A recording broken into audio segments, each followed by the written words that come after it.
I got admitted into the best university in the country along with my childhood sweetheart, the school beauty, but she changed her choice to a lower-ranked university in the South. The reason? To follow the boy she secretly had a crush on. The school beauty was confident, thinking I would also give up Peking University for her and go south. Yet in the blink of an eye, I swiftly prepared all the documents behind her back and submitted an application to a top overseas university. Since I am not the only one in her heart, then I don't want her either. Chapter 1. After the college entrance exam, everyone in school indulged themselves once, handing out love letters to their crushes. When I heard that Willow was going to confess to me, I wasn't surprised. She was the school beauty, my childhood sweetheart. In the eyes of others, it was only natural that we would end up together. At the back door of the classroom, just as my fingertips were about to touch that pink-blue love letter, a mature woman suddenly barged in and tore the paper to shreds. She claimed to be 28-year-old Willow, who had traveled back from 10 years in the future. Don't confess to George. He is not your true love. She pulled at her 18-year-old self and pointed at the boy in the corner wearing a faded school uniform. Do you see Makoto?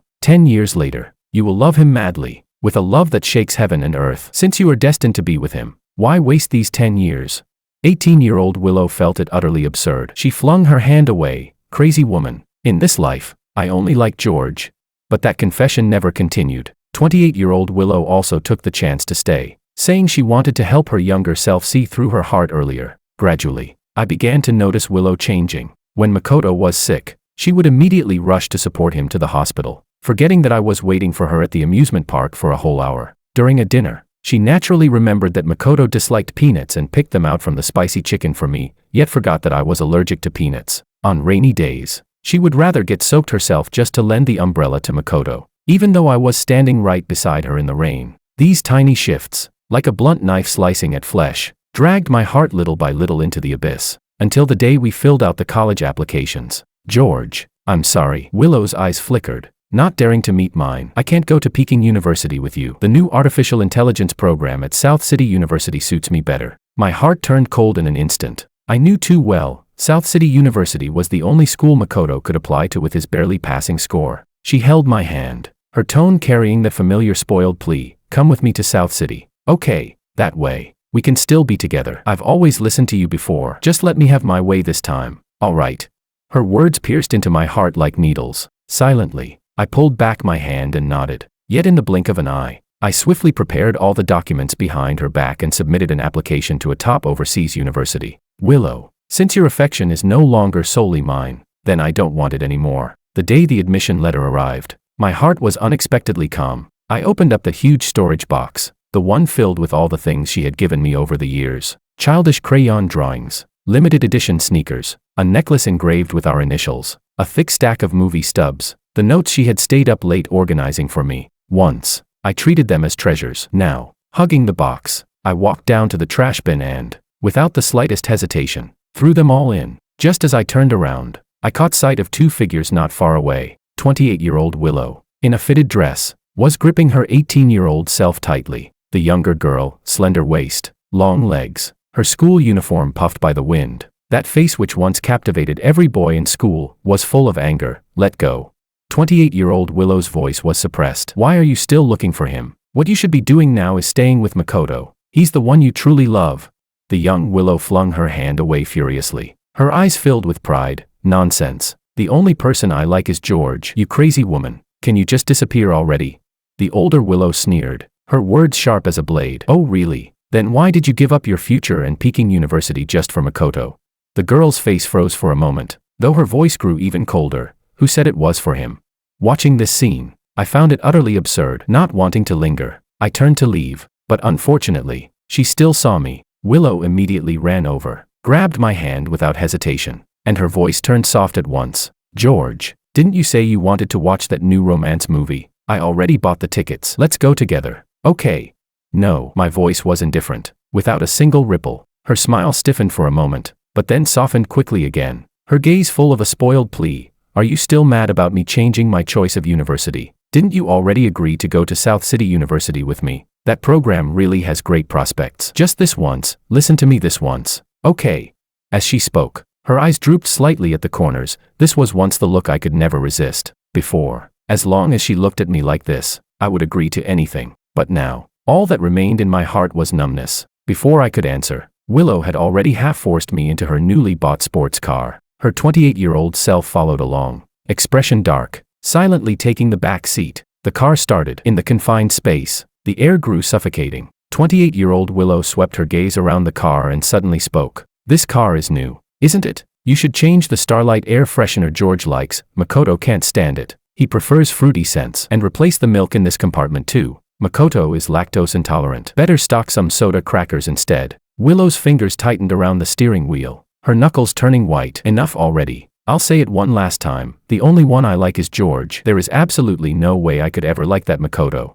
But 28-year-old Willow acted as if she hadn't heard her outburst. "Is that so? Then why? In the future, will you love him down to your very bones, staying up all night for him, waiting under his building for hours, even?" As she listed one crazy thing after another that her future self had done for Makoto over the past 10 years. I sat in the passenger seat, every word stabbing into my heart like an ice pick, the pain making it almost impossible to breathe. Through the car window, I watched the rapidly retreating streets outside, everything blurring into a haze. At the cinema, Willow leaned against my shoulder, the popcorn in her hands the caramel flavor I liked. While watching the movie, she instinctively leaned closer, wanting to whisper complaints about the plot. The light from the screen cast over her delicate profile, her lashes impossibly long. As I looked at her, my thoughts grew hazy. Memories surged uncontrollably. When we were 3, she wobbled into my bed clutching her little pillow, her babyish voice saying, "Mom said girls are supposed to sleep with their husbands in the future." When we were 7, I fought the chubby boy from the next class to snatch back her stolen hairpin. I ended up bruised and swollen, yet carried the cracked hairpin like a treasure in my pocket. When we were 12, I was hospitalized with a fever. She skipped class to rush over, her eyes red as she leaned by my bedside, saying, "Brother, don't scare me." When we were 15, she was a girl just awakening to love. She clumsily wrote me a love letter, full of typos, yet solemnly filled an entire page with drawn hearts. I couldn't understand it. With so many fierce, unforgettable moments between us, how could it turn out as that woman said, that 10 years later, she would fall in love with an utterly ordinary Makoto, so miserably, so humbly? And yet, everything that had happened lately left me no choice but to believe. At that moment, Willow's phone began vibrating frantically, the name flashing on the screen, Makoto. She glanced at it and hung up. The call came again, relentless. She hung up once more, this repeated countless times, until suddenly, the 28-year-old Willow in the back seat grabbed her hand and asked urgently, "What's today's date?" "The 10th. Why?" Willow replied impatiently. "Answer the call, quickly." The older Willow's voice was more frantic than ever. "It's today. Makoto will be harassed by some debt collectors. To escape, he'll jump from the 2nd floor, break his leg, and be bedridden in the hospital for a month. Go to him now." Willow frowned deeply. "What nonsense are you spouting? Even if something really happened, it has nothing to do with me. At most, he's just a classmate. If you don't go, you will regret it. You'll hate yourself for the rest of your life," the older Willow nearly roared. But Willow sneered, her tone firm as steel. "If I abandon George here right now, that's what I'll regret."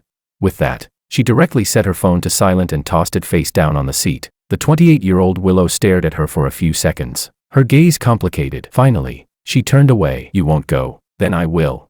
She strode off, disappearing at the entrance of the cinema. The movie continued playing, but I could clearly feel that Willow's mind was no longer here. She grew restless, her fingers tapping the armrest unconsciously, her eyes darting again and again toward the phone that lit up silently on the seat. Finally, when the screen lit up once more, she suddenly stood up, her tone hurried as she lied. "George, I forgot to buy you a Coke. Wait here, I'll be right back."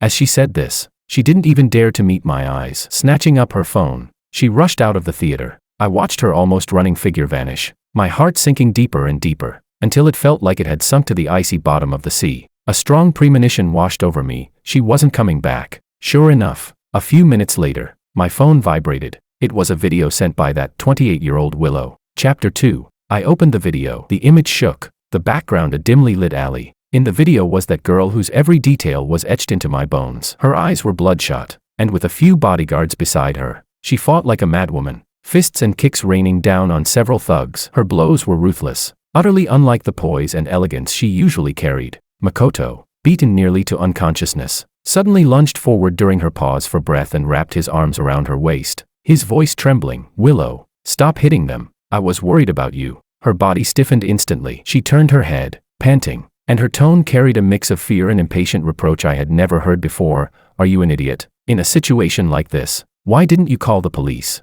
Makoto hesitated for a moment, his voice quiet yet sincere. I don't have any other friends. You're the only real friend I have. Sorry for making you worry. She froze, staring at the boy's earnest gaze. After a moment of silence, her voice softened unconsciously. Set me as your emergency contact. Then, you won't miss me again. Set me as your emergency contact. Those words stabbed into my heart like a poison dagger. Once, I had asked her the same thing. There was a time when I accidentally dialed her phone in my sleep. She answered several times with no reply, panicking so much that she spent the whole night sleepless. Rushing back from another city, there were no flights. That pampered young lady forced herself into an 8-hour train ride. When she burst into my home and saw me safe, she hugged me with red eyes. George, you scared me to death. Back then, she forced me to set her as my emergency contact. I thought I would always be her one and only. Turns out, I wasn't. The video blurred. My fingers trembled, and I shut off the screen. A dull ache pulsed from where my heart was. I stared numbly at the giant screen,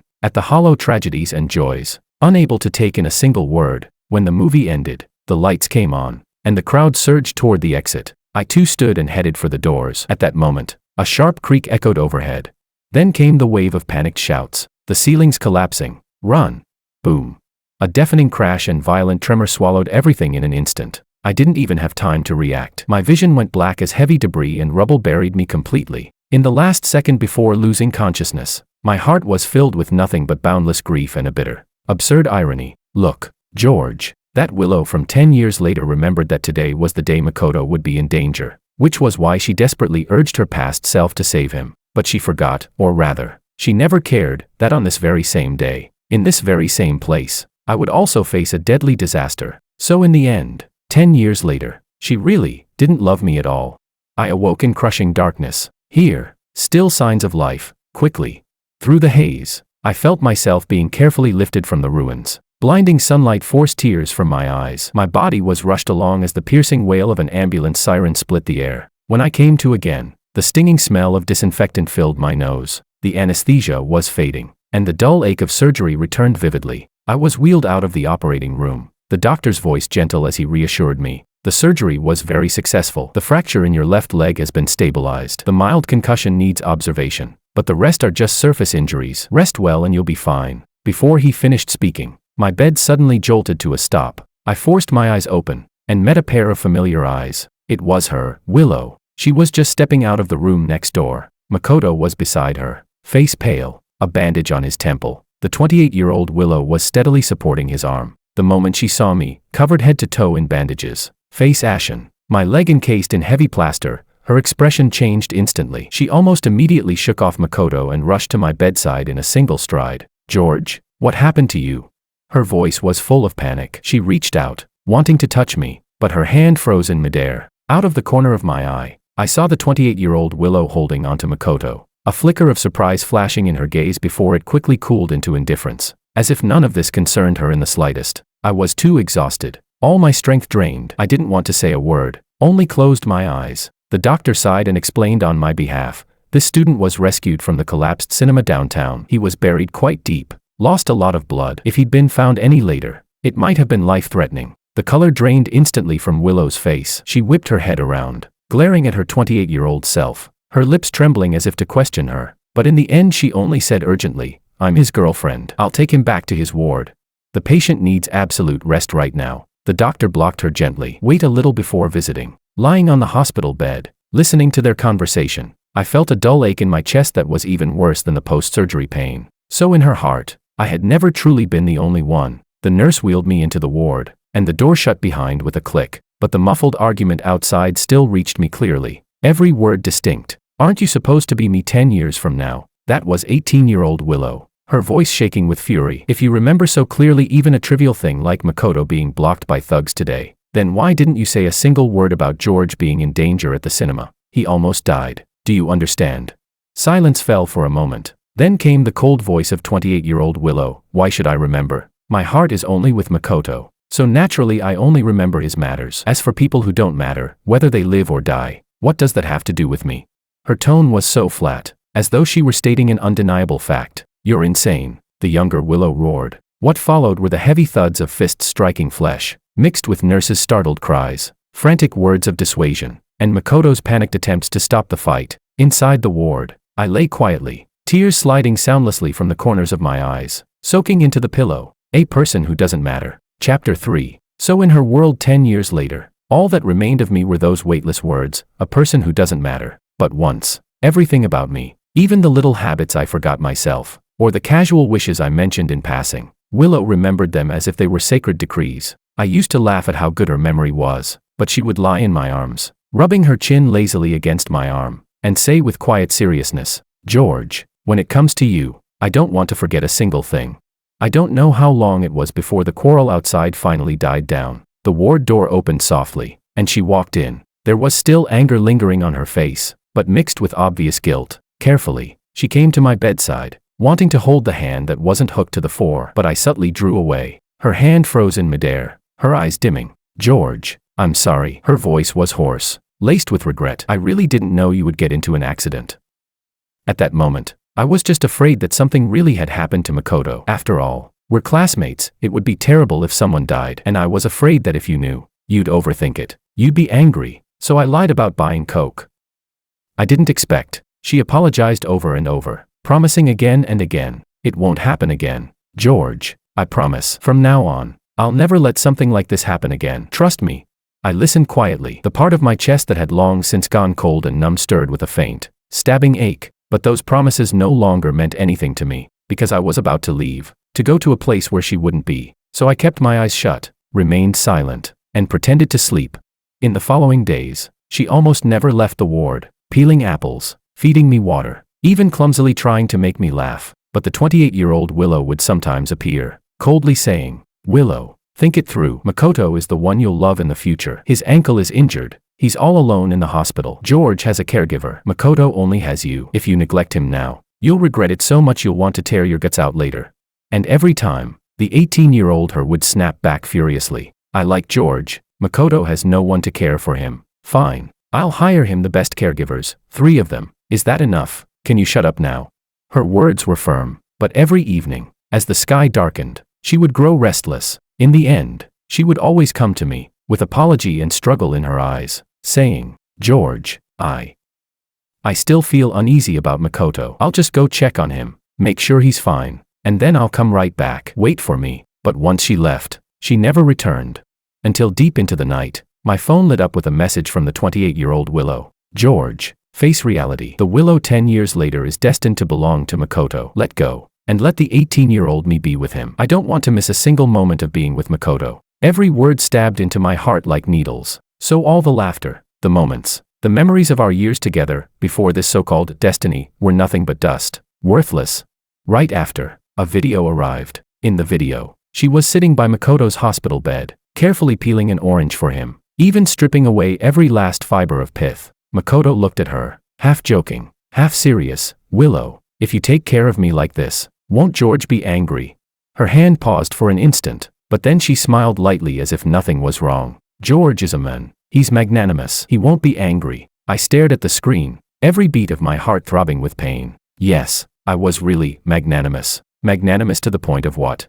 Magnanimous enough to step aside on my own, to let her be with her so-called destiny. On the day I was discharged, she was absent almost the entire day. It wasn't until evening that she finally rushed over. Her face showed obvious fatigue and guilt. "George, I'm sorry. Things with Makoto have been a little complicated these past few days. I couldn't get away. You've lost so much weight. Come on, let me take you to eat something good, to make up for it." She spoke naturally, as if I truly mattered to her, but I knew the panic and guilt in her eyes were only because she realized she had neglected me. Before I could respond, the 28-year-old Willow appeared, supporting Makoto as they came out together. Makoto looked frail, his complexion pale, but he still followed at her side. The older Willow arched a brow, her lips curving into a smile of ambiguous meaning. "You're going out to eat. Perfect. Let's go together. Makoto's hungry too." The younger Willow frowned, lips pressed tight, as though she wanted to refuse, but when her gaze met Makoto's eyes, full of quiet expectation, in the end she said nothing, just kept silent,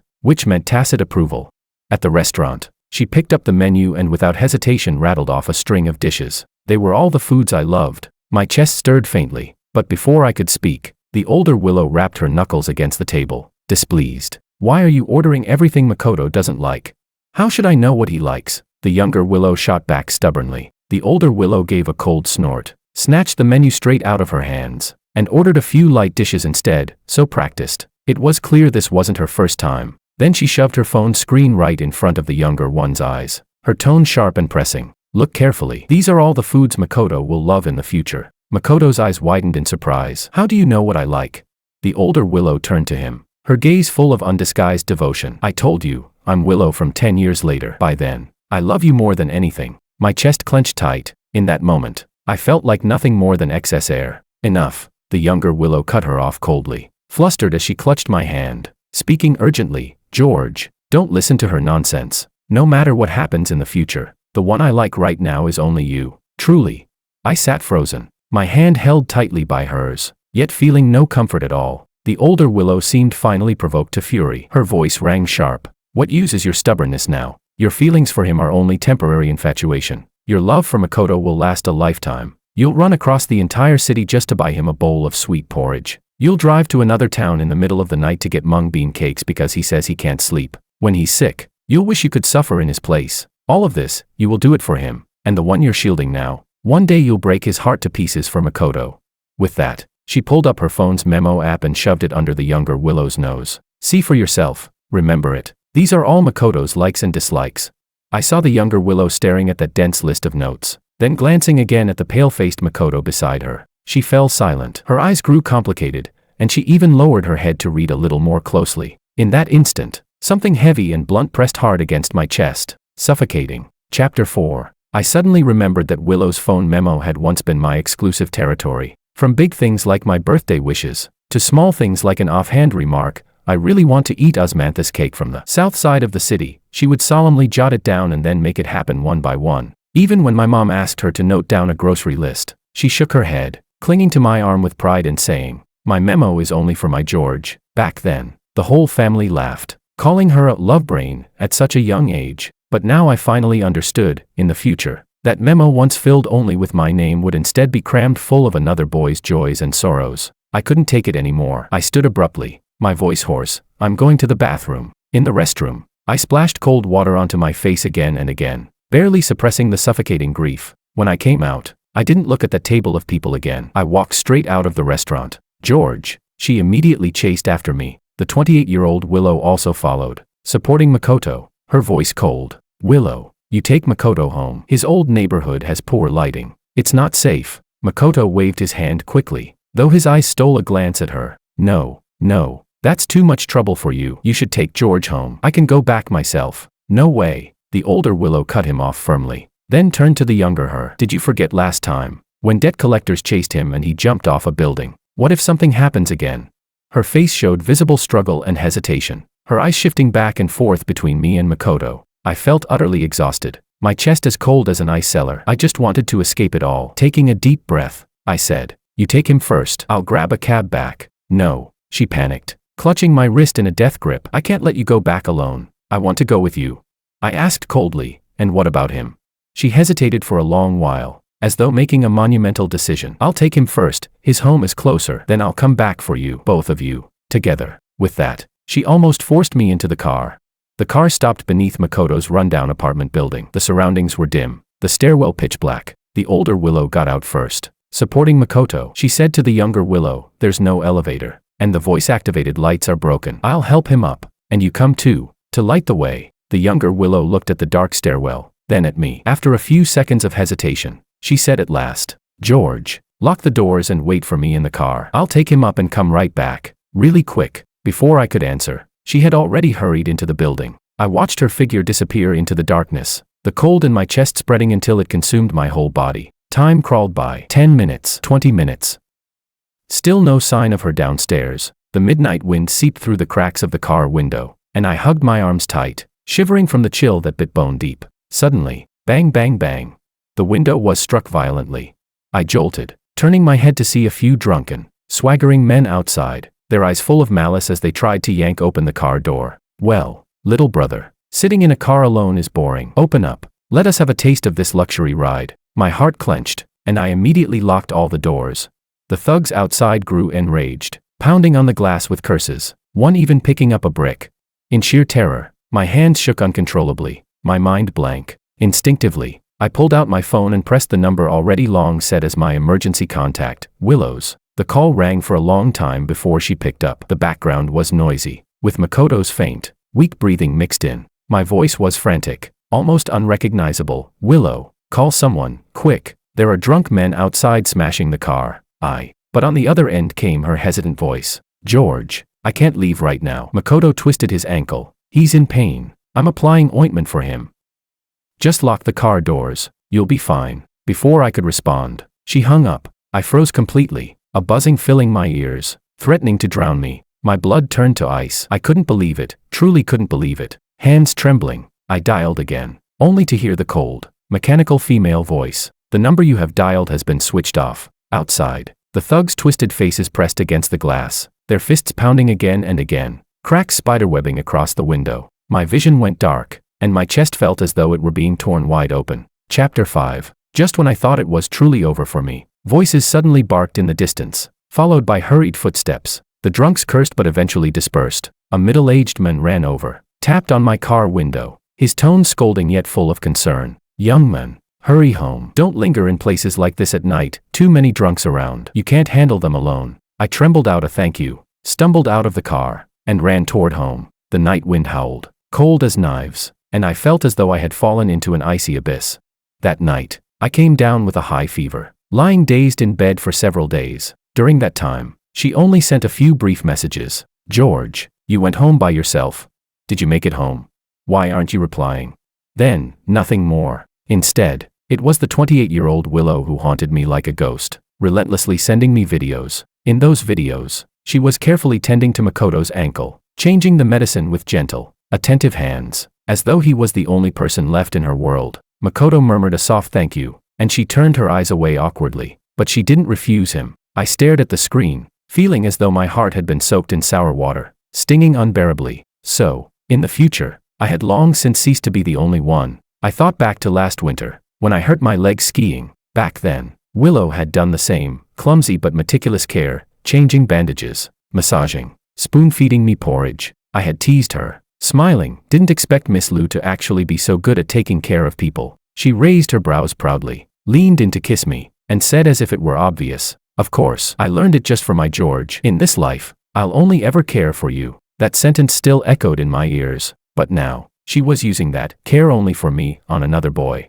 When the fever finally broke, the doorbell rang. Standing outside was Willow, absent for days, her face full of guilt and exhaustion she couldn't hide. "George, it was my fault last time for letting you go home alone." Her voice was soft, coaxing. "Don't be mad anymore. Okay, today I'll take you to the amusement park. As compensation, I promise, I'll spend the whole day with you. I won't leave you alone again." I was already numb, unwilling to go, but against her half-pleading, half-forceful persistence, I was eventually pulled out the door. Yet the moment I got into the car, I froze. In the back seat sat Makoto, and the 28-year-old Willow. A flicker of embarrassment crossed her face, and she hurried to explain. Makoto said, "He's never been to an amusement park." He looked so pitiful, so I thought we could just bring him along. "George, you're the most understanding, you won't mind, right?" I turned my gaze out the window. My chest was a frozen void, and I didn't want to say a word. At the amusement park, she and the older Willow went to buy tickets, while I followed behind, and clearly heard their hushed argument. "Since it's Makoto's first time, pay more attention to him. Don't let him feel left out or scared." That was the 28-year-old Willow. "If you're worried about him, you go with him. I want to be with George." The younger her shook off her hand impatiently, then quickly bought the tickets and ran back to my side, reaching naturally for my hand. The entire morning, she almost never left my side. She played games with me, helped me win a stuffed toy. She rode the roller coaster with me, holding my hand tightly when I screamed uncontrollably. Sunlight spilled across her profile, and in that moment, I almost lost myself, as if we had gone back to the past, to those times when it was just the two of us. So sweet it was suffocating, if only not for the two ever-present gazes shadowing us from behind. After several rides, she tugged me along. "George, let's ride the Ferris wheel. Your favorite." But the older Willow grabbed her, voice firm. "No, it's time for the carousel. That's Makoto's favorite ride. I'm going with George," the younger her retorted without backing down. The two of them locked in a stalemate. Then suddenly, a panicked shout came from the distance. "Make way. The horse is spooked. Move aside." Before I could react, a figure lunged past me. Makoto. With sudden, explosive strength, he shoved Willow, still facing away from the oncoming parade float, still arguing, out of harm's way. And then, bang.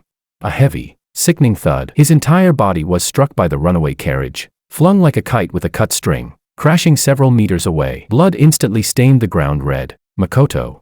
Willow's eyes went wide with horror. She rushed forward, trembling as she held him, pressing down hard on his wound, her voice breaking to pieces. An ambulance. Call an ambulance. How could you be so stupid?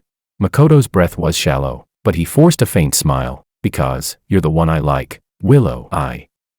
I don't want anything back, just as long as you don't hate me. My feet were nailed to the ground. I looked at Willow, waiting for her to say, as she always had before, that she already liked someone else. That person was me. But she only held him tighter, her eyes red. Not a single word. In that moment, I heard the sound of my heart shattering completely. So loud, so sharp, it drowned out everything else. Chapter 6. The ambulance wailed as it arrived, and both Willows, the 18-year-old and the 28-year-old, rushed inside with Makoto in panic. Through it all, her eyes never once left Makoto, not for a single second. And I, the one standing outside the crowd, my face pale as paper, she didn't even notice me. I took a cab to the hospital on my own. From the long corridor, I watched with my own eyes as she clutched Makoto, nearly throwing herself into the operating room with him. She pulled out her phone, her hands trembling, but her voice steely, carrying a force that brooked no refusal. Dad, my classmate is hurt. Call every top specialist you know and get them to the central hospital immediately. I want him alive. That familiar scene was like a poisoned blade, stabbing straight into my heart, then twisting cruelly. I remembered last year, when I was in a car accident. Back then, she had been the same, carrying me in a frenzy, even when her own arm was bleeding badly, demanding that they draw her blood to give to me. Anyone who tried to stop her, she would fight to the death. At the time, I thought that was proof that I was her only one. But now, it had become the sharpest irony. I couldn't bear to watch anymore. I turned and left the suffocating hospital, my footsteps staggered, my back so lonely that even the sound of my steps echoed hollow. In the days that followed, I never set foot in that hospital again, but the 28-year-old Willow clung to me like a restless ghost, bombarding me with messages. In the videos, she sat by Makoto's hospital bed, feeding him soup in soft tones, peeling apples, even reading him storybooks. In the photos, she was asleep by his bedside, their hands tightly entwined. Her intention couldn't have been clearer. She wanted me to back off, to let them be. I didn't reply. My heart was already numb, frozen past the point of feeling pain. Until the day of the graduation ball, she had sent a gift box to my house early, a finely tailored suit. When I changed into it and went downstairs, the first thing I saw was Makoto standing by her car. The suit he was wearing was almost identical in design and details to mine. The only difference was that his was more elaborate, the fabric finer and of higher grade. Makoto noticed my glance and, with good intentions, explained, "George, this suit is from Willow. Looks like it's from the same series as yours." My heart sank heavily. From the corner of my eye, I caught Willow's face stiffen instantly, unnaturally so. She hurried to change the subject, pulling me into the car. The moment the door shut, my phone buzzed. It was a message from the 28-year-old Willow. "Did you see? The one Makoto's wearing is the original haute couture. Yours is just the companion piece, mass-produced, thrown in as a bonus when buying the real one." Her heart has already started to shift. My fingers tightened around the phone, icy cold. The pain in my chest no longer felt like pain, just a hollow emptiness. At the ball, each pair had to sign in together as dance partners. I saw her pick up the pen, and almost instinctively, she wrote down her name together with Makoto's. Only after the ink was already on paper did she jolt back to her senses. Panic flashing across her face, she rushed to explain, "Sorry, George. I wrote it without thinking. It was a mistake." She even turned to her older self and suggested, "Why don't you be George's dance partner for the sign-in?" I stared at her in a daze, a memory suddenly flashing in my mind. Back in middle school, at another dance, we had fought, and I spitefully asked another girl to be my partner. She had shown up at my building with red eyes, waiting all night just to beg my forgiveness. She had told me then that I was her only dance partner. So it turned out, the first one to change was really her. I said nothing. Silently, I walked forward and signed my name alone on the list, without a partner. Chapter 7. The music began. She hesitated for a moment, but in the end, she reached out and took Makoto's hand, gliding into the dance floor with him. The 28-year-old Willow stood nearby, her eyes fixed tightly on Makoto, brimming with an intense love she could no longer conceal, and I could only stand alone in the corner, as dark and forgotten as a shadow. At the height of the ball, fireworks exploded brilliantly outside the night sky. The crowd cheered and surged toward the balcony. I saw it then, beneath the dazzling fireworks. Both the 18-year-old her and the 28-year-old her turned at the same moment, their gazes focused entirely on the boy beside them, who was looking up with a face full of delight. Makoto. That sight stabbed into my eyes like a blade. Silently, I stepped back, turning to leave. Suddenly, boom. A deafening explosion came from above. The firework racks had malfunctioned. Burning fragments rained down like fire, striking the balcony, instantly igniting curtains and decorations. Panic swept the crowd, screams, shoves, cries everywhere. Makoto. Amid the chaos, I heard her voice. I instinctively turned back, only to see her clutching her 28-year-old self, her eyes filled with a terror I had never witnessed before. What are you standing there for? Go save Makoto. Not dragged, not pushed, but her own choice. She chose Makoto. In that instant, my heart died completely. Flames and black smoke surged. The panicked crowd knocked me down, and I choked, unable to breathe. Before my consciousness slipped away, my final thought was strangely calm. In the end, it was the firefighters who dragged me from the inferno. When I opened my eyes again, I was in the hospital. Beside my bed sat the 28-year-old Willow. Her eyes were cold as she spoke first. Don't bother looking for her. She's in Makoto's ward. She stayed by his side all night and just fell asleep. She paused, her voice sharp. You saw it yourself, this time. She chose Makoto on her own. She's already in love with him, even if she hasn't fully realized it yet. Stop clinging. Leave with some dignity. With that, she left without hesitation. I stared at the ceiling, my dry lips moving faintly, whispering, the truth is, I already gave her up. That evening, the ward door opened. I froze. It was Makoto. The moment he entered, eyes red, he dropped to his knees before my bed with a thud. George. I beg you, please let me be with Willow. Without her, I'll die. Exhausted, I rasped. I was never with her to begin with. What is there to let go of? What I meant was, I had already stepped aside. Their story had nothing to do with me anymore. But clearly, he misunderstood. He jerked his head up, his eyes burning with resentment and despair. So you just refused to let us be together. Fine, fine. I understand. With that, he ran out in tears. I was drained, too weary to chase, unwilling to explain. I simply closed my eyes, letting the crushing fatigue drag me under. The next morning, just as I was about to process my discharge papers, pain seared the back of my neck. My vision went black, and I lost consciousness completely. When I came to, I found myself stuffed inside a sack, my body aching all over, unable to move. Outside, voices rang clear. It was them. The 28-year-old Willow's voice was icy with fury. Yesterday Makoto only saw you. Afterward he went back and jumped into the lake. If we hadn't found him in time, he'd be dead. You drove Makoto to this, so you must pay the price. And the 18-year-old her voice trembling with struggle and hesitation. What price? Makoto's fine now, isn't he? Don't do something reckless. Chapter 8. No harm. That was just Makoto's luck. You hurt the person we love the most. If I don't vent this hatred, I'll never be at peace. Don't worry. I'm only teaching you a lesson, tying you up, scaring you, so you'll have some fear in the future and never dare to hurt Makoto again. It was the 28-year-old Willow, her indifference so chilling it froze me to the core. After a moment of silence, I heard the 18-year-old her finally speak. Don't go too far, otherwise, I'll never forgive you. Understood. Now go back to accompany Makoto. He just woke up. He needs you. The older one's voice suddenly softened. Then came the sound of footsteps fading away. The air fell silent, like death itself. I knew the 18-year-old her had left, and the very next second, a cold, cruel order rang out. Do it. 99 strikes, not one less. Make him remember this lesson. As the iron rod came down with a whistling crack, my vision burst into a haze of red. Ugh! The first blow landed on my back, my body arching violently, teeth sinking deep into my lip as the taste of blood filled my mouth. The second strike crashed against my leg, my bones feeling as though they had been shattered. The third whipped across my arm, the sound of flesh tearing unmistakable. The waves of pain drowned me like a rising tide. I was like a fish flung onto shore, writhing and spasming inside the sack. My nails dug into my palms until they split and bled, but I clenched my teeth, refusing to cry out. 99 strikes. I lost track of how many times I blacked out, only to be forced awake again by agony. All I remembered was that when they finally dumped me at the doorstep, even my breathing reeked of blood. I don't know how long it took before I dragged myself back home, my body on the verge of collapse. My phone rang. On the screen, it was Willow. With the last of my strength, I picked up. On the other end, her voice was weary, but carried little guilt. George, I'll be staying at the hospital for the next few days to take care of Makoto. His emotions are unstable.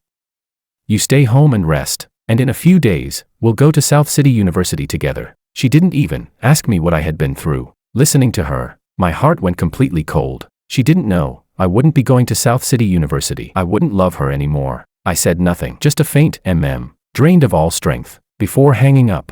In the days that followed, dragging a body covered in vicious bruises, each step a stab of pain, I quietly packed all my luggage for studying abroad. On the day of reporting to campus, she was still at the hospital, never came back, alone. I wheeled my suitcase to the airport. Before boarding, I compiled everything, the countless videos and photos sent by her 28-year-old self, every scene of the 18-year-old her and Makoto together, every intimate moment, and the brutal images of my back and arms, carved with 99 welts. I sent it all to the 18-year-old Willow. This would be my final dignity. In the postscript, I only wrote a few lines. I know you've already fallen for Makoto, so I've decided to step aside, to give you both my blessing. I won't be going to South City University. These 99 strikes have already severed every possibility between us. Willow, in this lifetime, we'll never meet again. After sending it, I didn't hesitate. I blocked and deleted every one of her contacts, leaving nothing behind. As the plane roared and climbed into the clouds, I looked at my reflection in the cabin window. Calm, no tears, only cold, unyielding resolve. In that moment, I finally understood. To let someone go is to do it quietly and completely. Chapter 9. On the other side, the hospital ward was filled with the smell of disinfectant. Willow sat at Makoto's bedside, but her gaze seemed unfocused. Just then, her phone vibrated. A file transfer request popped up. The sender's name, George. George. These past days, he had been distant and indifferent toward her. This was the first time he had ever taken the initiative to send her something. Willow didn't know his intention, but for some reason panic stirred in her heart. She immediately clicked to receive. The download bar crawled forward, every second slicing at her patience. Makoto softly called her name, but it couldn't ease her growing unease. Finally, the file finished. She opened it in a rush. The first thing to appear was a video. The background was Makoto's ward. On the screen, she was bent over, clumsy but intent, peeling an orange for Makoto. The angle was hidden, clearly filmed in secret. Next came photos, her and Makoto at a restaurant, handing him a glass of water, in the hospital hallway,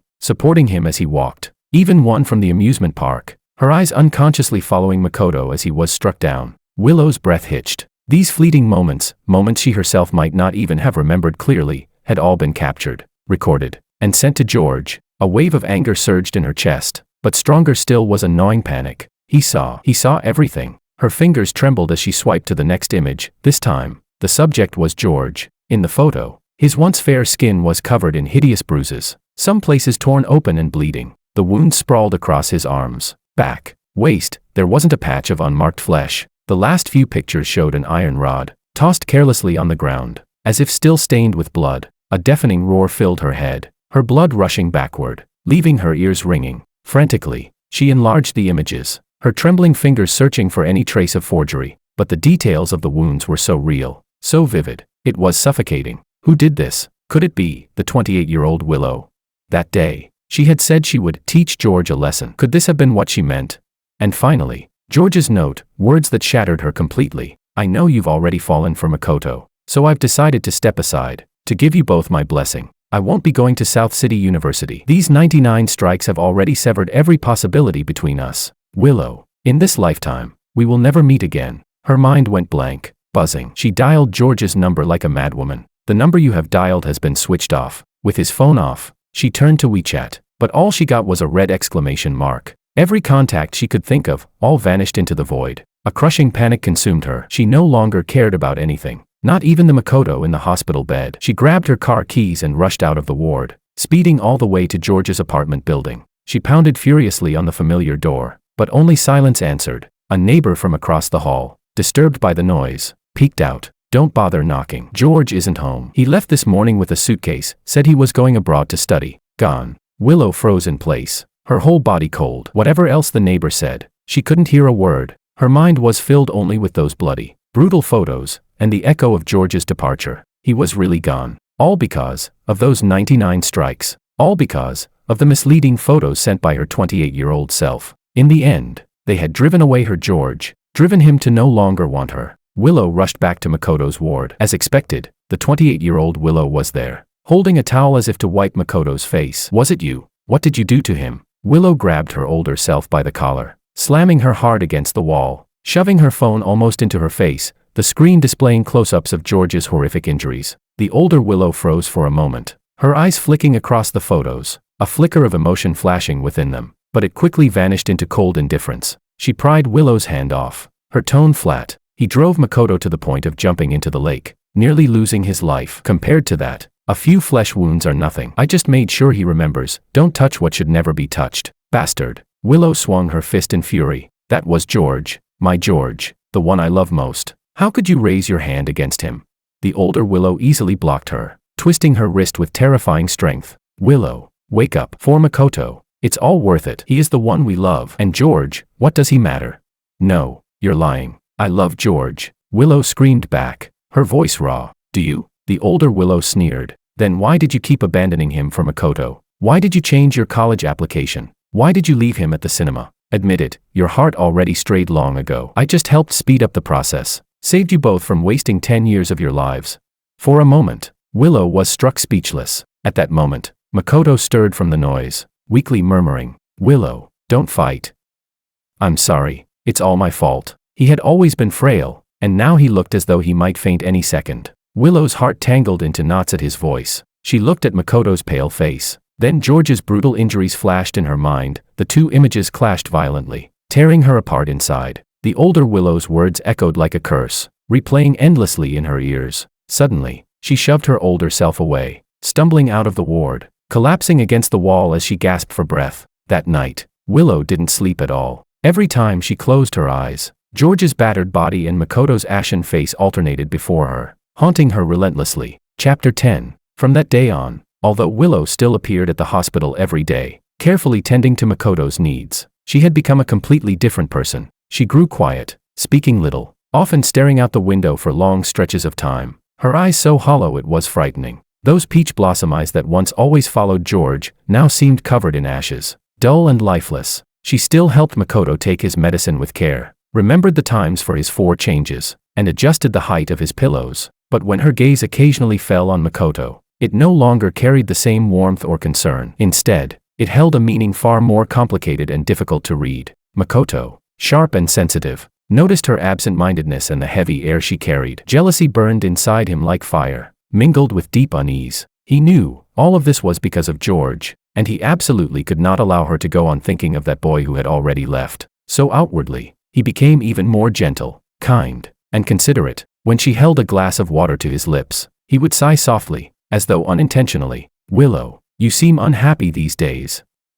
Is it because of George? Is he still angry at me? It's all my fault. If not for me, maybe he wouldn't have acted so rashly, wouldn't have left out of spite. His words sounded tender, but every phrase subtly magnified George's flaws. Whenever he spoke like this, Willow would frown tightly. Other times, when she drifted off in thought, he would suddenly clutch her sleeve. Willow, don't ignore me. I'm really worried. You're all I have now. If you don't care about me either, I honestly don't know what I'd do. He tried to use his weakness and his dependence on her to reel back her wandering thoughts, to bind her firmly at his side. The 28-year-old Willow saw all of this and, of course, seized every opportunity to reinforce her own conviction. Whenever Makoto was asleep, she would coldly whisper to the younger Willow staring blankly out the window, look at yourself. For a boy who's already in the past, who was vicious enough to drive Makoto into the lake, you're falling apart. Do you think you're being fair to Makoto? He is the one you'll truly love in the future, the one you'll risk everything to protect. Stop having thoughts you shouldn't have. Give your whole heart to Makoto. Usually, Willow only stayed silent, responding with a cold profile, but sometimes, when pushed too far, she would suddenly whip her head around, bloodshot eyes burning, her voice hoarse with rage. Shut up. If the future you keep talking about has to be built on such cruel sacrifices, then I'd rather not have it at all. Yet after shouting, faced with the older Willow's cold, resolute gaze and the pale, fragile figure of Makoto on the bed, a vast helplessness and confusion would swallow her whole. The future, that so-called future, pressed down on her until she could barely breathe. To ease her suffocating anxiety, she sometimes met with her closest friends. At the dinner table, someone would casually ask, Willow, why haven't we seen George lately? Weren't you two always stuck together like conjoined twins? Did you fight again? Willow's expression instantly froze. Her lips moved, but she couldn't say a single word, only clumsily changed the subject. A sharp-eyed friend noticed her strange demeanor and muttered suspiciously, Willow seems kinda weird lately, but none of them could pinpoint exactly what was wrong. Willow tried every method she could think of to find traces of George. At last, with no other choice, she called one of their mutual friends. On the other end, the boy's tone was surprised. George, He didn't say where he went. We haven't been in touch for a long time. She dug out the old email account they once shared as children and sent him a long letter. No reply ever came. She even went to stand beneath his apartment, staring up at that darkened window. She waited the whole night until dawn broke, but that window never lit up again. For the first time, she felt so vividly, so desperately, George was truly gone, completely, cleanly erased from her world. He had left carrying his hatred for her, perhaps also her wavering heart, and the utter despair of those 99 strikes. And she was left behind, surrounded by Makoto's sobs, her 28-year-old self's cold words, and the relentless gnawing of regret that chewed her heart apart,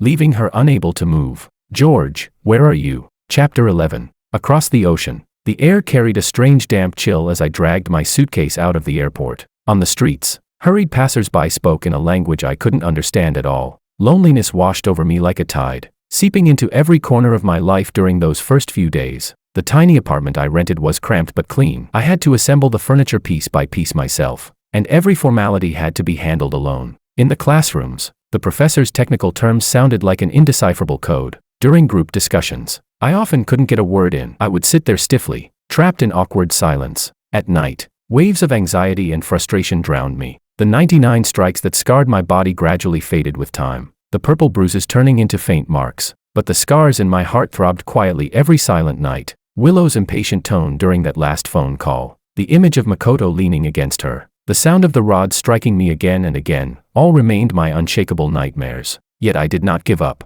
I gritted my teeth and endured. The library became my second home, one lamp, stacks of thick books and notebooks, keeping me company until dawn. I practiced speaking over and over, forcing myself to join group discussions, even if my sentences stumbled and broke. Hard work paid off. By the end of the first semester, my transcript bore a shining A. My professor praised my paper publicly in class. During group projects, I could finally express my ideas clearly. Confidence, long lost, returned to me little by little. That semester, our group had a particularly heavy project. It was then that I met Anna, a Chinese upperclassman 2 years ahead of me. She was well known in the department, capable and admired. At our first meeting, she wore a simple white sweater and khaki pants. Her demeanor was calm, her words precise and logical, never overbearing. During collaboration, she noticed my diligence and quick learning ability. She admired my thought process, and when I ran into technical barriers, she would recommend a few helpful papers, always at the right time, never intrusive, always respectful. Her way of speaking carried just the right balance, a comfortable sense of boundaries. It made me slowly develop a quiet fondness for her, a sense of peace. One night, as we stayed late in the lab, my old stomach condition flared up. Cold sweat covered my forehead, my face turned ghostly pale. I tried to endure, unwilling to slow our progress, but my trembling didn't escape Anna's eyes. Are you feeling unwell? She immediately stopped her work, her brows furrowing, eyes full of genuine concern. Rest for a bit. There's a first aid kit here. I remember there's medicine for the stomach. I'll find it. Watching her turn to search through the cabinet, a long-lost warmth rose inside me. She returned with medicine and warm water, watching as I swallowed the pills. Thank you, I whispered, truly moved. She smiled gently, then naturally shifted the topic to something light, distracting me. That unspoken care made me feel, for the first time in this foreign land, a sense of solid safety. A few days later, the weather warmed. I wore short sleeves. While handing her some documents, my sleeve slipped, revealing a faint scar still etched on my arm. Anna's eyes flickered over it and paused for a moment. I realized instantly, yanking my sleeve down as if burned. My fingertips turned cold, shame and pain rushing back all at once. But she asked nothing. No prying, no pity. She only accepted the papers, her gaze gentle, with just the faintest trace of sorrow hidden in her eyes. Then, she pointed casually out the window toward a blossoming tree and smiled. Look, the cherry blossoms bloomed early this year. I heard there are more in the botanical garden. If you have time, you should go. Clear your head a bit. Her graceful diversion left a sting in my heart, but also a warmth that slowly began to melt the ice. All right, once the project's done, I answered softly. I'll go with you. Her eyes met mine, sincere, calm, and I felt heat rising to my face. When I was with her, I didn't need to pretend to be strong. I didn't need to explain my past. I could simply be George, the most ordinary version of myself. With her encouragement and presence, smiles gradually returned to my face. I discussed interesting ideas from class with her, sometimes accepted the Chinese snacks she happened to buy an extra of. One afternoon, under a golden sun, we really did go to the botanical garden together. The breeze shook the cherry blossoms loose, petals drifting gently onto my hair. At that moment, I felt as though maybe, just maybe, I could really start over. Anna looked at me. I tilted my head back slightly, closing my eyes to feel the sunlight. Her gaze lingered on me, soft and unwavering. Sensing something, I opened my eyes and met hers. She froze for an instant, while I, without knowing why, smiled. "You look nice when you smile," she whispered. The warm sunlight poured over me, and my heart gave a sudden tremor. In that instant, I felt the frozen block inside me finally crack open, a sliver of light breaking through. To let go, it might be long and painful, but at the very least, I was trying to look forward. Chapter 12. Life as a student in a foreign country no longer felt quite so unbearable, because Anna was by my side. In the lab, we often sat next to each other, those two neighboring seats becoming the place I knew best. The days were calm and fulfilling. I worked hard to immerse myself in academics, trying to fill every empty space with busyness, so the shadows in my heart wouldn't swallow me whole. Not long after, the department announced a large-scale international competition. I hesitated at first, but Anna's words jolted me awake. "You're excellent. Why not give it a try? This is a great opportunity." In the end, with her encouragement, I submitted my application. Preparing for the competition was harder than I'd imagined. Countless nights, I stayed in the lab, staring at the screen, revising plans, tearing down my ideas only to rebuild them from scratch. One time, while I was drowning in frustration, the lab door opened quietly. Anna walked in, placing a late-night meal beside me. Her voice was soft. "Don't push yourself too hard. Take care of your body." She didn't disturb me much. She simply sat nearby, opened her laptop, and kept me company in silence. In the lab, the only sounds were the faint tapping of the keyboard and the rhythm of our breathing. When I occasionally looked up, her focused profile under the warm light appeared especially gentle and clear. In that moment, an indescribable sense of reassurance and something else, a subtle stir, quietly rose in my chest. My heartbeat skipped for no reason. Halfway through the competition, my project hit a bottleneck. Days of repeated failure left me exhausted, on the brink of giving up. Anna noticed my state and shut my laptop without asking. "Take a 10-minute break." I leaned back in the chair, closing my eyes in weary silence. Moments later, I felt her hand press lightly on my shoulder and neck, easing the stiffness in my muscles. Her voice was husky yet gentle. "You've been pushing yourself too hard. Even if you don't win, it's fine. At least it's a challenge you took on." Her words tightened my throat. I thought of the hot milk and painkillers that always appeared on my desk these past weeks. My voice came out low. "Thank you. I've troubled you too much." Anna looked at me, her eyes softer than ever. "George, I thought we were friends already. You don't need to pretend to be strong in front of me." That single sentence shattered all the armor I had built. The loneliness, grievances, and pressure I had bottled up for so long suddenly found an outlet. My eyes burned, and I lowered my head quickly, not wanting her to see me break down. This was the first time, since leaving Willow, that I showed my vulnerability in front of someone else. Anna didn't say anything more. She just quietly handed me a tissue, then gently wrapped her arms around me and held me tight. After endless days and nights of effort, my project finally won first prize in the competition. Standing on the podium, listening to the thunderous applause, I felt dazed for a moment. I instinctively looked down into the crowd, and there she was. Anna's gaze was steady and bright, clapping hard for me. Her eyes brimmed with unabashed admiration, as if she were the one who had won. In that instant, my heart gave a sudden thump. After the ceremony, I walked off the stage clutching my certificate. Anna was already waiting, a bouquet in hand. She held it out to me. "Congratulations, George." She smiled. I accepted the flowers, looking up to meet her eyes. The smile in them was clean and genuine. We didn't say a word. We just smiled at each other, and in that moment, the air between us flowed with an unspoken understanding. To celebrate, she took me to a restaurant with a wonderful atmosphere. The lights were warm, the music gentle. Anna looked at me, hesitated for a moment, then asked softly, "George, if you don't mind, could you tell me why you came all the way here to study alone? Before, you always looked so sad." My hand tightened around the glass, my chest constricted, but I quickly pressed it down. After a few seconds of silence, I lowered my head, hiding my emotions under the shadow of my gaze. When I looked up again, I forced a faint smile. "Once, I really liked someone." My voice was quiet, as if narrating someone else's story. "I liked her for many years, thought it would last a lifetime. Later I realized, it was only wishful thinking on my part. That past wasn't worth much." I didn't mention her name, nor the details, but the disappointment seeping through my words was unmistakable. Anna didn't probe further. She wasn't curious, didn't press me for more. She just watched me quietly, her gaze tender. After paying the bill, she didn't take me straight back to my apartment. Instead, she suggested with a smile, "It's still early. There's a park nearby. Want to take a walk?" The park at night was peaceful. We walked side by side along the path, and the tight knots in my heart slowly loosened. Suddenly, she stopped, turning to look at me seriously. Under the night sky, her voice carried a steady warmth. George, the people and things of the past, good or bad, aren't worth your sorrow anymore. They're just a part of your journey. She paused, her gaze soft yet firm. Your future is long. You'll see broader horizons, meet better people, live a better life. You deserve the best of everything. Her words were like a warm wind, brushing through the barren wasteland of my heart. I raised my head, my eyes gradually moistening. My voice trembled, but it was sincere. Thank you, Anna. Chapter 13. After George left, Willow's life turned into utter silence. Every single word in George's final message, along with those shocking photos of his wounds, tormented her day and night. The memory of her 28-year-old self's icy words, "Give him a lesson," and the blurred figures of those hired thugs made it impossible for her to stay calm any longer. She decided to ignore the warnings of her older self and began her own secret investigation.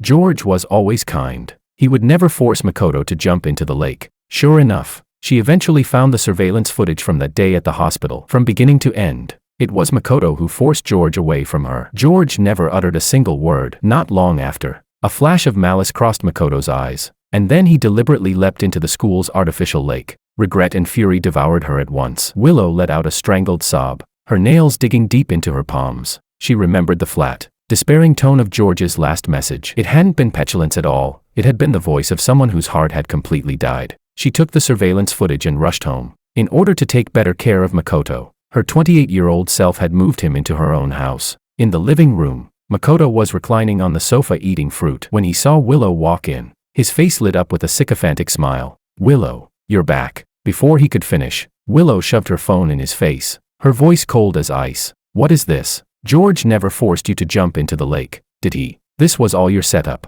wasn't it?"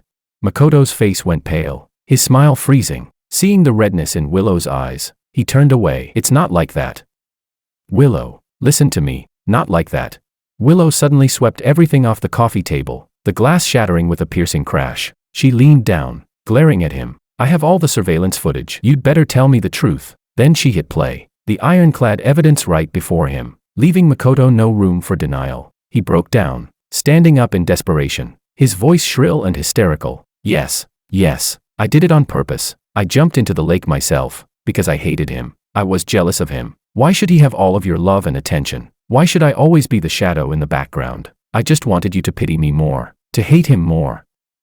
I just wanted you to stay by my side forever." Willow, hearing him admit his crime with his own mouth, made the room spin around her. Her stomach churned violently. So all along, she had been deceived by this face that pretended to be innocent and kind. She recalled how, for the sake of this venomous man, she had abandoned George again and again, hurt him again and again, even indirectly causing him to be beaten with those 99 strikes. Endless regret engulfed her. "Get out," she pointed at the door, her voice trembling with fury. "Makoto, from this day on, don't ever let me see you again."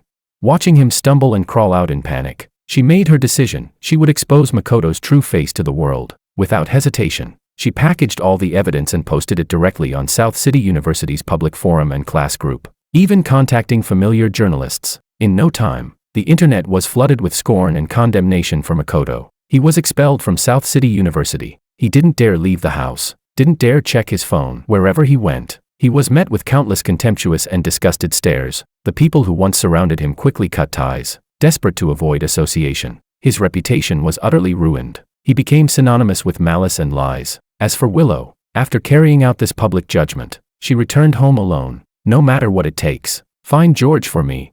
After hanging up the phone, she collapsed to the floor, listening over and over to that cruel recording, staring at the photos George had sent her. The pain in her chest was unbearable, and tears poured down like a flood. She had finally learned the whole truth, yet she had also lost him forever. The damage she had inflicted on George perhaps could never be undone. Chapter 14. Ever since Willow discovered that Makoto was not as kind as he appeared, she cut all ties with him. She looked at Makoto kneeling on the ground, her eyes filled with unconcealed disappointment. "Willow, I was wrong. Please don't leave me," Makoto's hoarse voice pleaded. In the past, Willow might have felt pity for his pitiful appearance, but now, looking at him, she only felt disgust and revulsion. She violently flung his hand away, the force nearly sending him sprawling. "It ends here between us." Without another glance, she turned and left. Because her next target was her 28-year-old self, Willow found her in the corner of a bar. She still wore that detached, indifferent look, but at this moment she appeared a bit disheveled. drinking glass after glass. Willow slammed the thug's confessions and Makoto's recorded admission onto the table in front of her, her voice trembling with barely contained rage. You knew about this all along,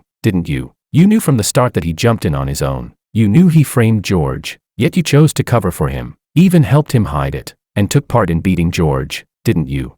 Her 28-year-old self froze, then set down her glass. Yes, I knew. Her tone was calm, even faintly righteous. So what? Makoto just made a mistake. He did it because he loved me too much, afraid of losing me. George's very existence was a threat. I love Makoto, so I chose to protect him. What's wrong with that?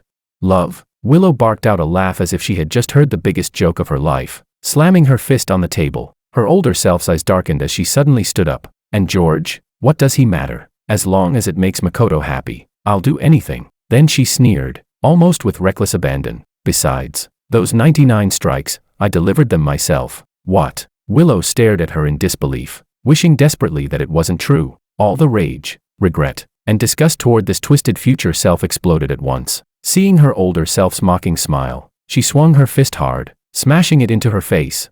With a dull thud, her 28-year-old self staggered back, crashing into a bar stool. This punch is for deceiving me. Willow's eyes blazed red as she pressed forward step by step. This one is for slandering George. She raised her fist again, only to have it blocked. Look at yourself now, Willow roared, her voice brimming with fury. You've become unrecognizable, disgusting. All for a man. I will never turn into you. You're not my future, you're not worthy. She pointed to the door, screaming with all her might. Get out. Don't ever appear before me again. There's no such thing as fate. Her 28-year-old self wiped the blood from the corner of her mouth, looking at her furious, desperate, yet crystal clear younger self. Her eyes flickered violently. As Willow's shouting echoed, her older self's figure began to turn faint and unreal. She opened her mouth, as if to say something. Willow, let George go, don't be with him. But before she could finish, her body faded away completely, like a pencil sketch being erased, leaving behind only unfinished words and empty air. Willow stood there gasping, staring wide-eyed at the spot where her older self had vanished. Her fists clenched tightly, her heart pounding furiously. The final, unclear words disappeared into nothing. Now, Willow had only one thought in her mind. She had to find George and beg for his forgiveness. She frantically dialed his number, sent countless unanswered messages, contacted anyone who might know his whereabouts, yet all in vain. But because she spent her days like a headless fly, she quickly became thin and gaunt. Her parents soon noticed their daughter's abnormal state. Seeing their once proud daughter reduced to such a hollow shell, they were heartbroken and shocked. During one drunken breakdown, Willow poured out fragments of the truth to them. Mrs. Liu immediately burst into tears. That poor child George, he suffered so much injustice. Mr. Liu's face darkened with fury at Makoto's actions, and deep guilt toward George weighed heavily on him. Watching their daughter's broken state, Mrs. Liu couldn't bear it any longer. After a long hesitation, she pulled out a slip of paper and handed it to the curled-up Willow on the sofa. Her voice choked with emotion. Willow, this is George's address and school abroad. His mother told me before he left. He didn't want anyone to know. But seeing you like this, it breaks my heart. Go, find him, and apologize properly. Willow jerked her head up, her hands trembling as she clutched the note like it was her last hope. On that slip of paper was a distant foreign address and the name of a university. At last, she was going to see the one she had been longing for day and night. Chapter 15. That evening, I walked out of the lab alone. The sky was dimming, my mind still preoccupied with details of the project. Just as I reached the intersection, a familiar figure blocked my way. George. Her voice was hoarse, her eyes bloodshot, filled with a desperate urgency I no longer recognized. Willow. I froze for a moment, but quickly returned to calm. She rushed forward in a few steps, trying to grab my hand, but I instinctively pulled away. What are you doing here? My tone was cold, laced with impatience. The moment her gaze met mine, she panicked, as if clutching her last straw. Her words tumbled out, trembling with emotion. George, I know I was wrong. I know everything Makoto did, how he framed you, and those 99 strikes. I know now. I was stupid. I misunderstood you. I hurt you. Please forgive me. Just give me one more chance. I beg you. Her voice shook, yet she kept repeating. That 28-year-old me. She was insane. I've already driven her away. The one I've always loved has only ever been you. George, from the past until now, only you. I listened quietly, without interruption. I simply looked at her, letting her spill all those words. But my heart didn't stir, not even a ripple. It was as if I were listening to a farce that had nothing to do with me. When she finally stopped, her eyes clinging to mine as if begging for a single response, I slowly raised my head. Seeing her face full of desperate expectation, I couldn't help but feel it almost laughable. The corner of my lips lifted slightly, but there was no smile in it. Did she really think that belated regret could make me turn back? My voice came out frighteningly calm. Willow, I already made myself clear in my last message. Between us, there's nothing left. Even if you know the truth now, it doesn't change anything. I don't need your apology, and I don't need your return. She shook her head violently, shouting with agitation. No, I don't believe it. After all those years, how can you just let go? George, you love me, you're just still angry, aren't you? You can hit me, curse me, just don't treat me like this. Looking at her obsessive state, I felt nothing but exhaustion. I only wanted to end this meaningless entanglement as quickly as possible. Taking a deep breath, I told a lie. Willow, I already like someone else. The word struck her like lightning. She froze, staring at me in disbelief. At that moment, a gentle voice called from not far away. George? I stiffened, turning to see Anna walking over from the library. She came to my side, naturally looping her arm through mine, and asked softly, "Who is this?" Her gesture was so natural, as if it had been done countless times before. My body tensed slightly, but I didn't push her away. I clearly saw Willow's eyes fall on Anna's hand, then on my lack of rejection. The last glimmer of hope in her gaze shattered completely. Anna, perceptive of the tension, kept her politeness, yet her tone was firm. This classmate, if you have nothing else to say, please don't bother my boyfriend anymore. We need to leave. The word boyfriend was the final straw that crushed Willow. She stared blankly at me. I remained expressionless, and even slid my arm around Anna's waist. The next second, Willow spun around and fled, almost stumbling in panic. Only when her figure disappeared at the corner did Anna release my arm. She looked up at me with quiet concern and whispered, "Are you okay?"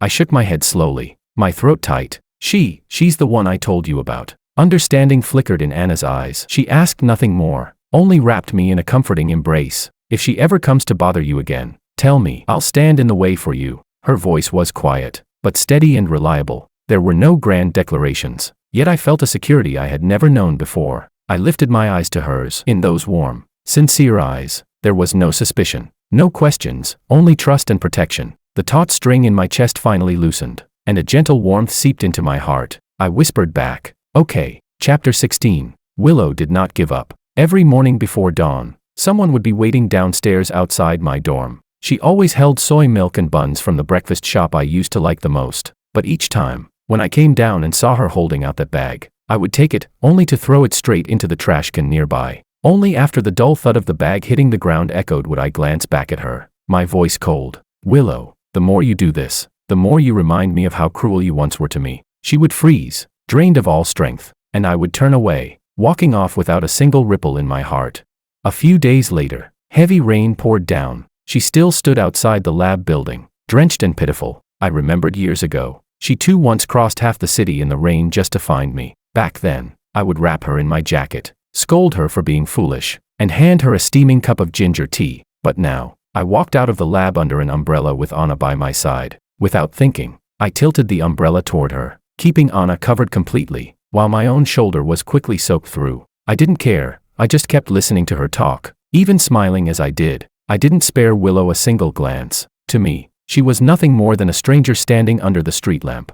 That night, I was so exhausted I fell asleep at the lab desk. When I woke, I found a coat draped over my shoulders. It was Anna's. She was sitting quietly nearby, typing on her computer. For a brief moment, warmth spread in my chest, but the next second, chaos broke out outside the window. Through the rain, their shadows flickered in the light. Willow and Anna. Willow's eyes were wild, desperate, and fierce. Before Anna could even speak, she shouted with red-rimmed eyes, "George and I have over 10 years of history. Do you even know what we've been through? You've only known him for how long? What right do you have to steal him away?" My heart sank, but I hadn't yet made it downstairs. Anna's voice was calm and steady. No matter how deep the past was, he was the one who chose to let it go. The one standing beside him now, the one who makes him smile, is me. That's enough. Willow completely lost control and shoved her. The rain-slick ground betrayed Anna. She slipped and fell hard. I saw clearly as her elbow scraped across the concrete, blood welling up. Anna. My mind went blank. Without a second thought, I rushed down. Rain lashed against my face, but I ignored it. I dropped to my knees beside Anna, lifting her urgently, my voice shaking. "Are you okay? Where did you hurt? Does it hurt?" In that moment, I saw only her injury, only her safety. As for Willow, I didn't even spare her a glance. That was when I truly understood. The one I once could never let go of had already vanished from my life completely. The only one I wanted to protect was Anna. Right before my eyes, helping Anna to her feet, I finally turned back to Willow. Disgust and disappointment surged through me as I said coldly, "Willow, is hurting others all you know how to do? I already have a new life. Don't ever appear in front of us again." With that, I carefully supported Anna and walked away. From beginning to end, I never gave Willow another look. To me, she was nothing more than a speck of dust on the roadside. To treat Anna's wound, I brought her back to my apartment. Looking at the bruise and scraped skin on her elbow, guilt surged through me. "I'm sorry, it's all because of me." My voice was hoarse, my chest tight with pain. "It's not your fault," Anna gently interrupted, reaching out to pat the back of my hand. As though calming a frightened animal, I lowered my head, guilt pressing down until I could barely breathe. The next moment, she suddenly clasped the hand I was about to use to apply medicine. "George," her voice was earnest and tender. "Ever since the first time I saw you in the lab, I couldn't help wanting to get closer to you." My hand froze. Instinctively, I tried to pull away, but her grip was both gentle and firm. I lifted my eyes, only to meet her deep gaze. There was no doubt in it, no hidden thoughts, only pure sincerity and affection. My heartbeat instantly faltered, thrown into chaos. "I know you've carried heavy wounds in your heart," she continued softly, "but all of that is in the past. Your future is still long." Her eyes were so focused they felt like they could pierce through me. "George, I like you. Give us a chance, will you?" Her sudden confession was like a beam of light, breaking through the darkness that had weighed on me for so long. I didn't answer right away. My face burned, my heartbeat pounding like it was about to burst from my chest. Yet the hand she held, I no longer pulled it back. Silence lingered in the air for a few seconds. At last, I gave the faintest of nods, my voice trembling. "Okay." Anna blinked in surprise, then smiled. That smile was so warm, it felt impossible not to fall into it. I lowered my gaze to our fingers, tightly interlaced, and a long-lost sense of security welled up inside me. In that moment, I knew I had finally grasped the light that belonged to me. Chapter 17. After last night's confession, I woke up with a fleeting sense of disbelief, as if that flutter in my heart had only been a dream. It wasn't until I saw Anna's good morning message, reminding me not to forget about today's date, that the corners of my lips curled up involuntarily. At the art exhibition, accompanied by Anna, we walked shoulder to shoulder like any ordinary couple, exchanging quiet remarks from time to time. Anna naturally reached for my hand, our fingers interlacing. The steady warmth of her palm filled me with a sense of security that made me chuckle softly. In that moment, happiness felt so simple. But then, as we turned a corner, my smile suddenly froze. Anna followed my gaze, her brows immediately knitting together. "Willow." She lingered like a haunting shadow, standing not far away, her eyes locked on our joined hands. I drew in a deep breath, released Anna's hand, and walked straight toward her. This time, all I felt inside was indifference. "Willow." I stopped in front of her, my voice devoid of emotion. "As you can see, I already have a girlfriend. We're happy together." I paused for a moment, my gaze steady and cold as ice. "I received your apology, but I will not accept it. Don't disturb me and the person I care about ever again." What we had ended a long time ago. She froze in place, her eyes filled with emptiness, and as I looked at her, not a single ripple stirred in my heart. So all those entanglements, all that regret, to me, it had already become nothing more than a ridiculous farce. I turned back to Anna, reclaimed her hand,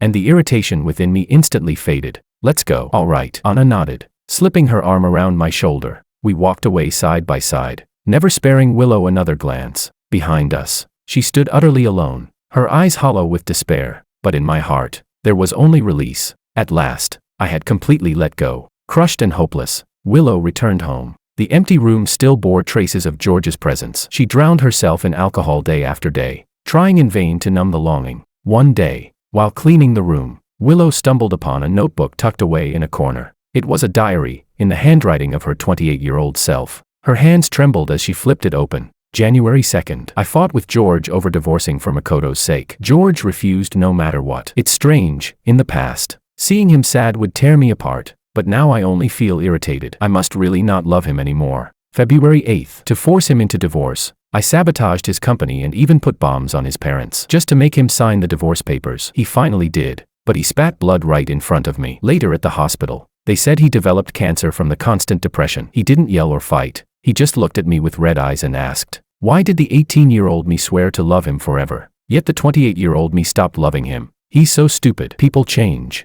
March 4th. I divorced him today. It was the happiest day of my life. April 10th. My company hit a financial crisis. Makoto gave me all his savings, Even sold off the inheritance his mother left him. I owe him so much. George could never compare to Makoto. May 8th. My CFO told me Makoto had recently moved a huge sum under my name, claiming it was for an overseas investment, but that project doesn't exist. June 11th. I found out the truth. Makoto embezzled all my assets. He had several mistresses abroad all along. He had been deceiving me from the very beginning. He only cared about my family's wealth and status, and I abandoned the men who truly loved me. George, for this shallow fraud. This is retribution. George is dead, and he took my soul with him. His last words were that in the next life, he never wants to meet me again. God, I would give my life in exchange for one chance to go back. If I could return to 18, I would personally push myself toward Makoto. I would make sure George stayed far away from me. That way, he would never again be hurt because of me. Never waste 10 years drowning in sorrow. George, this is the only thing I can still do for you. The diary ended in messy, almost frantic scribbles.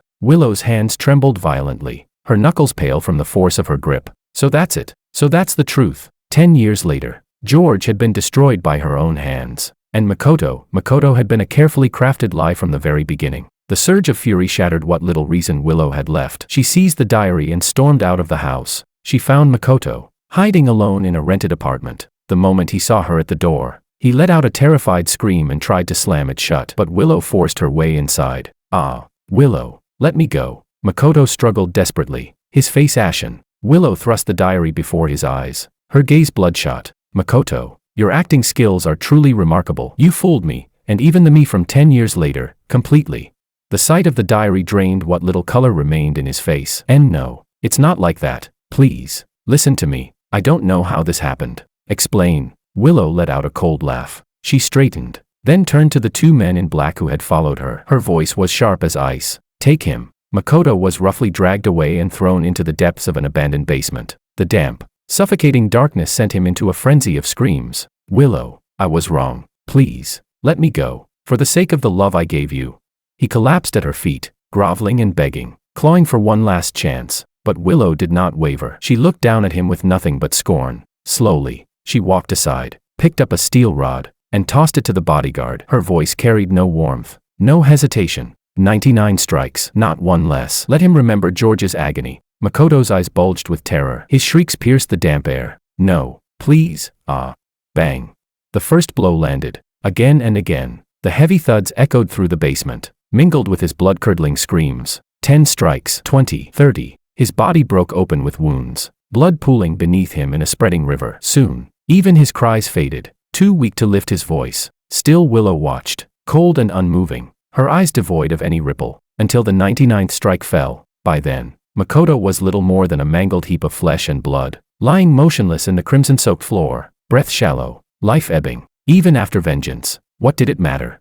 Her George would never return. Everything, every last bit of it, was her own doing. Chapter 18. After losing George, Willow sank into unbearable torment. Every time she closed her eyes, all she could see were the icy cold eyes he had turned on her at the very end. She locked herself inside her room, drowning herself in alcohol day after day. But no amount of liquor could numb the searing pain in her heart. Again and again, she replayed everything in her mind, every moment she had shared with George, every fragment of happiness once so vivid. And finally, she could no longer deny her own foolishness and selfishness. She realized just how precious the treasure she had lost truly was. She took out pen and paper, and word by word, she wrote a 10,000-word letter of repentance to George. At the very end, she wrote, George, I know that no number of apologies will ever mean anything. The hurt I caused cannot be erased. I wrote this only because I want you to know that I now see clearly all of my mistakes. You deserve the very best in this world. May you live in peace and brilliance from here on. And may you never again think of me. Forever loving you, Willow. She sealed the letter with great care and entrusted a friend to deliver it to George. She did not dare to hope for a reply. All she wanted was for him to see the sincerity of her remorse.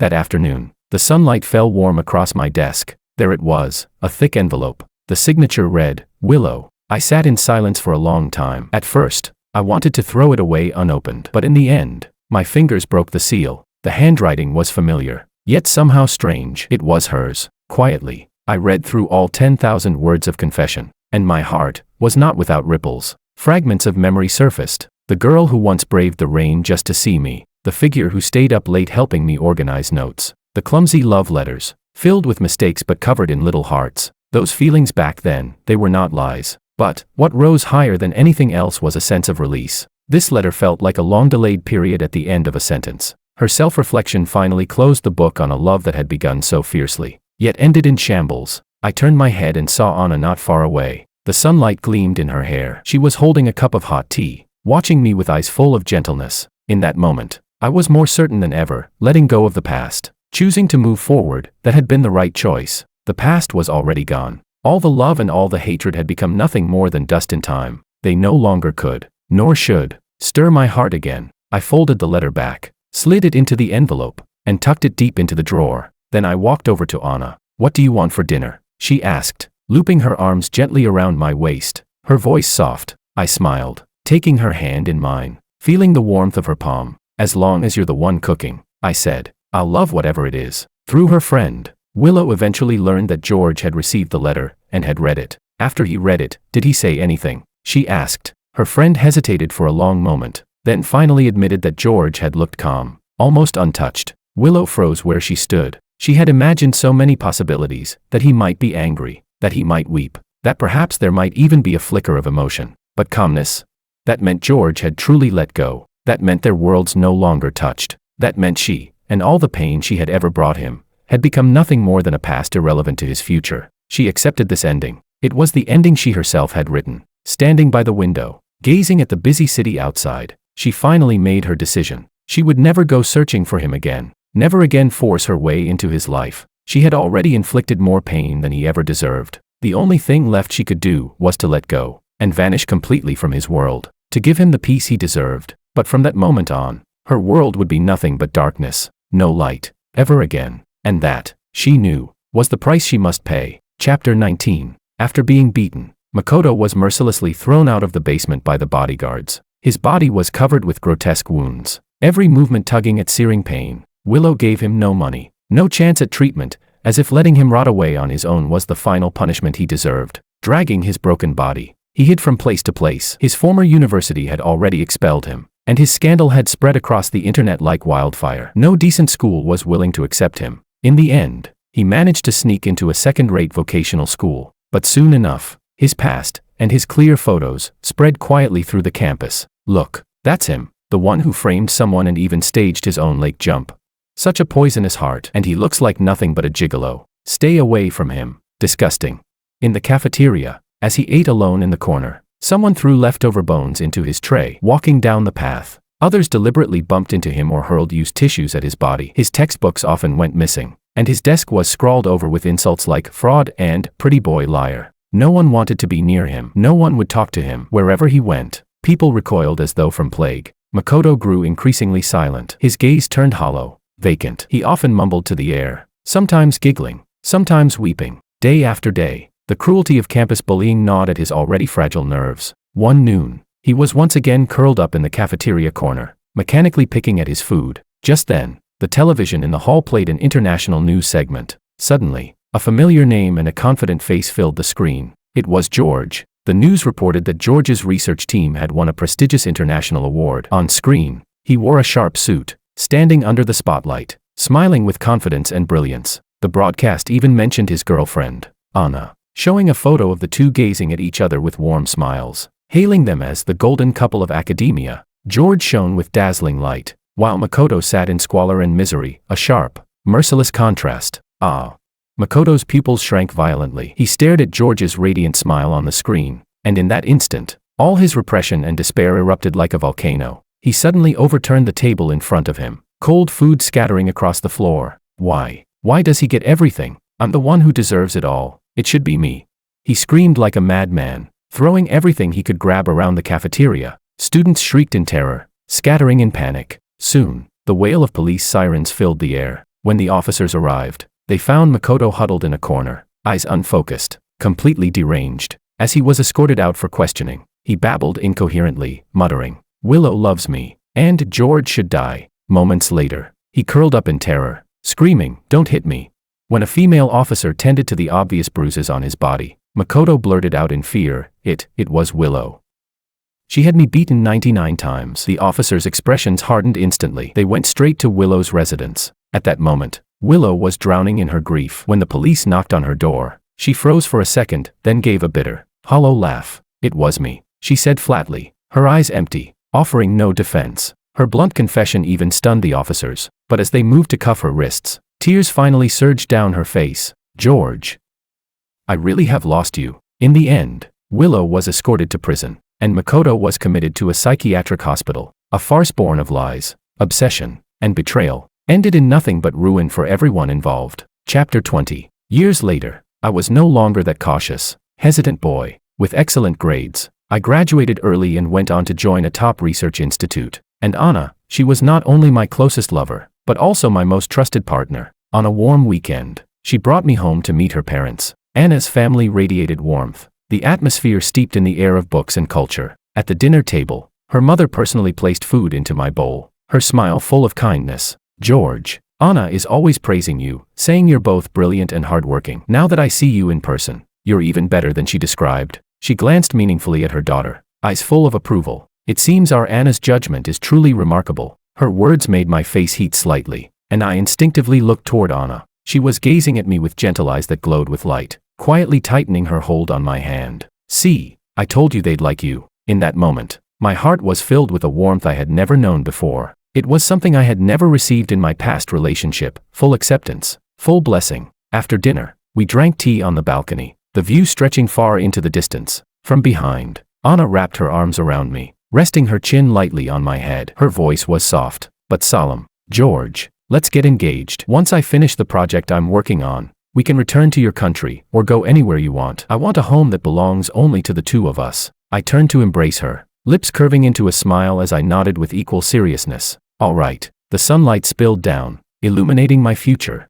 Meanwhile, back home, Willow was finally released from prison. The light in her eyes was long gone, leaving only shadows and exhaustion. Her family's business had been badly damaged by her scandals. Her parents, deeply disappointed, treated her with nothing but coldness and distance. With no other choice, she buried herself in the company, becoming like a machine, using endless work to numb herself. She never married. Occasionally, through friends, she would hear news about me, that I had won another award, that my career was thriving, that Anna and I were steady, soon to be engaged. Each piece of news was like a tiny, sharp needle, pricking the softest place in her heart. She knew the boy who once followed her with a bright smile had finally shed the nightmare tied to her, and grown into the best version of himself. And that was enough. Late at night, she would stand alone before the floor-to-ceiling windows of her office building, staring out at the sea of lights, her heart hollow. Sometimes, she seemed to see that boy on the campus path years ago, following behind her, calling her name with laughter in his voice. But when she turned around, there was nothing but endless darkness. Some people, once lost, are gone for a lifetime. Chapter 21. Our engagement banquet was held at a quiet private estate. No grand spectacle, no excessive pomp, only our dearest family and closest friends were invited. I wore a simple, elegant suit. Beside me stood Anna, in a custom wedding gown, so beautiful it was impossible to look away. Her eyes never left me, soft yet unwavering. In that instant, I truly felt that all the shadows of the past had finally, completely dispersed. Guests raised their glasses with blessings. Laughter and applause interwove in the air, filling every corner with warmth and joy. I held Anna's hand, my heart steady and secure, and then, unintentionally, my gaze fell into the distance. Behind the great tree outside the estate, stood a figure both familiar and distant. Willow. In her hand was a tightly gripped envelope, her knuckles pale from the pressure. I saw tears brimming in her eyes, sliding silently down her cheeks. My chest trembled faintly, but only for a second. The next moment, I turned my gaze back to Anna. She was adjusting my collar, her movements gentle and full of care, and I, with a quiet smile, met her gaze with warmth. In that moment, I knew with certainty, the story of the past had already ended. Between her and me, there was no longer any connection. As our guests cheered and urged us on, I cupped Anna's face and kissed her deeply. Thunderous applause and joyous shouts filled the hall as I held her tightly in my arms. Yes, my future was here, by her side. As for Willow, she had been left completely in the past.